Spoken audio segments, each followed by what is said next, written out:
The day Max first saw her, nobody was ready for what happened next. He had been the center of this family for 4 years. 4 years of morning walks, stolen socks, couch cuddles, and endless belly rubs. Max was not just a dog, he was the heartbeat of this home. A 90-pound golden retriever with eyes so soft, you'd swear he understood every single word you said. And honestly, he probably did. When Sarah and Jake found out they were expecting, their first worry wasn't the nursery color or the baby shower invites. It was Max. How would he react? Would he be jealous? Would he be gentle enough?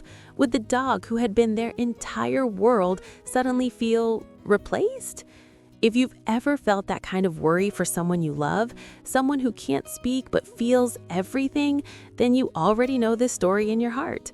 And if this channel hasn't found its way to your heart yet, hit subscribe right now, because every single week we share moments like this one, moments that remind you why animals are the purest thing on this planet. Don't miss a single one. Now, back to Max. The morning they brought baby Emma home from the hospital, Jake held the door open while Sarah carried the tiny bundle wrapped in a white blanket covered in little yellow ducks. Max was sitting at the end of the hallway, perfectly still, ears slightly forward, nose working overtime. He didn't bark, he didn't jump, he just waited. Sarah knelt down slowly, bringing Emma just close enough for Max to catch her scent. His whole body trembled, not from fear, but from something far more powerful. His tail made one slow, deliberate wag, then two, then his entire back half started moving like he couldn't contain whatever was building inside him. He leaned forward and pressed his nose to Emma's cheek so gently it barely made contact. Then he pulled back and looked up at Sarah, as if asking, "Is she mine to protect?" Sarah whispered, "Yes, buddy, she's yours." What happened next broke every person in that room. Max lowered his giant head onto the floor right next to Emma and let out the longest, softest sigh you've ever heard in your life. Not a whimper, not a cry, just a slow, deep exhale, like he had been waiting his entire life for this exact moment and had finally arrived. Jake had to leave the room. He said he needed to get water. Nobody believed him. The following morning, something small happened that nobody expected to hit as hard as it did. Sarah came downstairs early, still half asleep, and found Max sitting quietly beside Emma's bouncy seat. Not restless, not pawing at anything, just present. Like a guardian who had already decided, long before anyone asked him to, that this was his post. Sarah stood in the doorway for a full minute just watching him. She never said a word. She didn't need to. Over the next few days, Max became Emma's unofficial guardian in a way that no one had trained him to be. He slept outside her nursery door every single night. When she cried, he was on his feet before the baby monitor even had time to alert Sarah. He would pace outside the door, then look back toward the bedroom, not barking, just telling them, "She needs you, go." During afternoon naps, he would sit beside her bassinet and watch her breathe. Just watch. Like every rise and fall of her tiny chest was the most important thing happening in the entire universe, and to him, it was. Here's what got everyone the most, though, and this is the part that spread across the internet like wildfire: the socks. Max had a habit. Everyone in the family knew it. Whenever he was excited or overwhelmed with emotion, he would pick up something and carry it. A shoe, a toy, a pillow. It was his way of saying, "I feel something big right now, and I don't know what to do with it."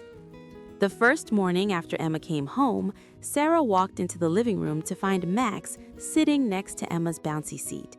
In his mouth, one tiny baby sock. He hadn't chewed it, hadn't shaken it, just held it there, the same way you'd hold something precious and irreplaceable, afraid to let it go. Sarah photographed it. She posted it online without much thought.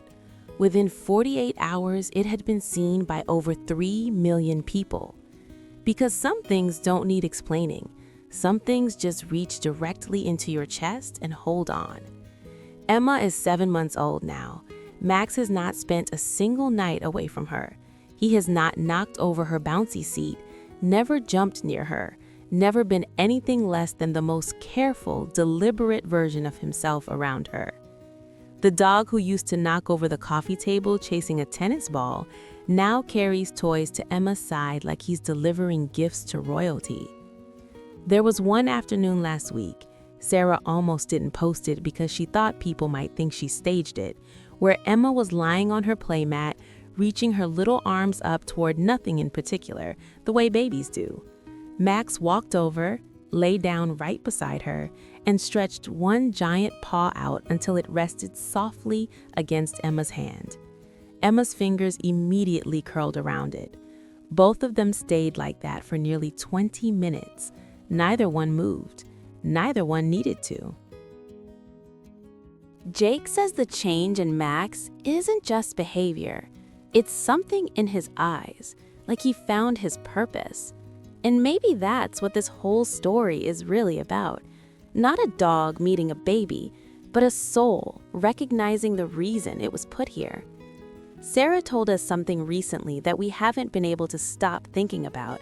She said that before Emma was born, Max used to sleep in the center of the bed every night, sprawled out, completely unbothered, like he owned the entire house. Now he chooses the floor outside Emma's room every single night without fail, not because anyone told him to, not because he was trained to, just because that's where he wants to be. That's where he feels he belongs. Think about that for a second. He gave up his most comfortable spot in the world willingly for someone he had only just met, someone who couldn't even say his name yet, someone who could offer him nothing in return except presence. If that isn't love, then honestly, what is? Dogs don't love you because of what you give them. They love you because of who you are to them. And the moment Max looked at Emma for the first time, she became the most important person in his world. No questions asked, no conditions attached. Just, you are mine and I am yours. Jake still tears up talking about it. He says he used to think he understood loyalty.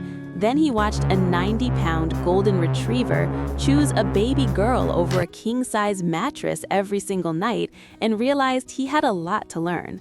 So let me ask you something. Do you think animals truly understand love the way humans do? Or do you think they feel it even deeper than we ever could? Leave your answer in the comments. I genuinely want to know what you think. And while you're there, if you've never subscribed to this channel yet, today is the day. Every week, we find stories exactly like this one. Stories that remind you the world is still full of something good. Hit that button. Be part of this family. And if Max just made your heart a little fuller today, share this video with someone who needs it. You already know who that person is.